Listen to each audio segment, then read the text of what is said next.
समानता इक्वलिटी शब्द का हिंदी रूपांतरण है। इक्वलिटी मीन्स समानता। समानता लेकिन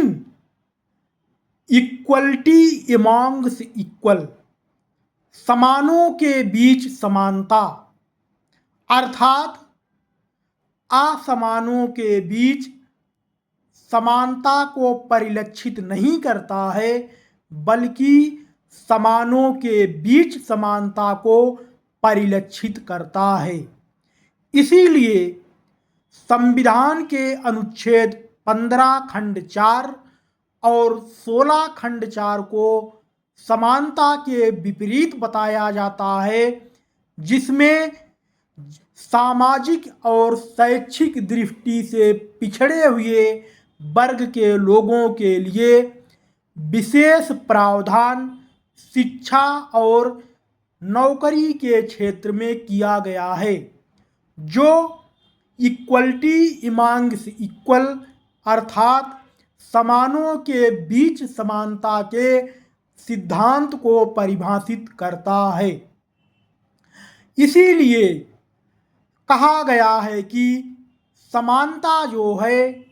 यह बहुरूपिया धारणा है, जो समय समय पर स्थान स्थान पर अपना स्वरूप बदलती रहती है। वैसे तो समानता का अर्थ है सभी व्यक्तियों के साथ एक प्रकार का बर्ताव,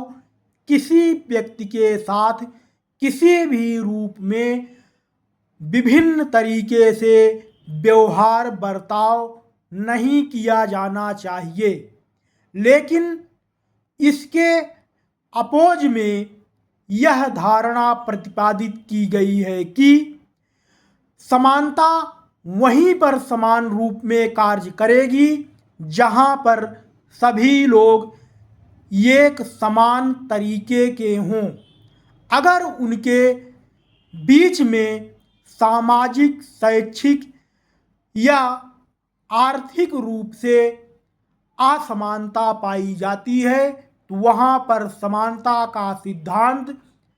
पूरी तरह से उसी तरह लागू नहीं होगा जो सिद्धांत में दर्शाया गया है। वैसे जो 1789 की फ्रांसीसी क्रांति है, जिसने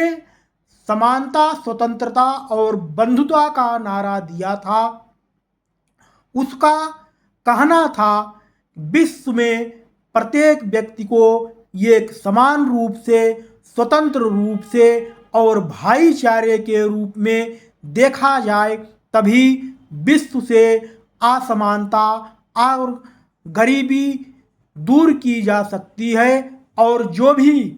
सामाजिक दृष्टि से कमियां हैं, पिछड़ापन है, उनको दूर किया जा सकता है। लेकिन जो आधुनिक युग में संविधान द्वारा मौलिक अधिकारों में समानता का सिद्धांत प्रतिपादित किया गया, जो भारत के संविधान में अनुच्छेद 14 से लेकर 18 तक परिभाषित है, वो इसी सिद्धांत पर कार्य करता है कि समानों के बीच समानता होनी चाहिए, अर्थात जो समाज में सब के बराबर एक तरीके से सभी कार्यों में भाग लेने में सक्षम नहीं है, उनके भीतर सामाजिक और शैक्षिक पिछड़ापन पूरी तरह से स्पष्ट दिखाई देता है। उनके बीच में ये कॉन्सेप्ट वैसे नहीं लागू होगा, बल्कि इस रूप में लागू होगा कि इक्वलिटी इमांग्स इक्वल अर्थात समानों के बीच समानता के रूप में लागू होगा। इसीलिए कानून के समक्ष समानता, कानूनों का समान संरक्षण जो देश के प्रत्येक नागरिक के ऊपर एक समान रूप में लागू होता है, चाहे राजा हो चाहे प्रजा हो। जाति, धर्म, मूल वंश, लिंग के स्थान पर विभेद सबके साथ समान रूप से लागू होता है, लेकिन सामाजिक पिछड़ापन, जिसको कहा गया है कि जो सामाजिक और शैक्षिक रूप से पिछड़े हुए लोग हैं, उनको संविधान द्वारा विशेष प्रावधान किया जाएगा, जिससे वह भी गैर बराबरी को ख़त्म करके जो समाज के उन्नत वर्ग के, सक्षम वर्ग के लोग हैं, उनके साथ सभी प्रकार के कार्यों में एक समान रूप से भाग ले सकें और उनके साथ किसी तरह का भेदभाव वर्ताव नौकरी और शिक्षा में नहीं किया जाएगा, बल्कि ऐसे वर्ग को चिन्हित करके क्रीमी लेयर को हटा करके इनके लिए विशेष उपबंध किया जाएगा, जिससे इनका सर्वांगीण विकास हो सके।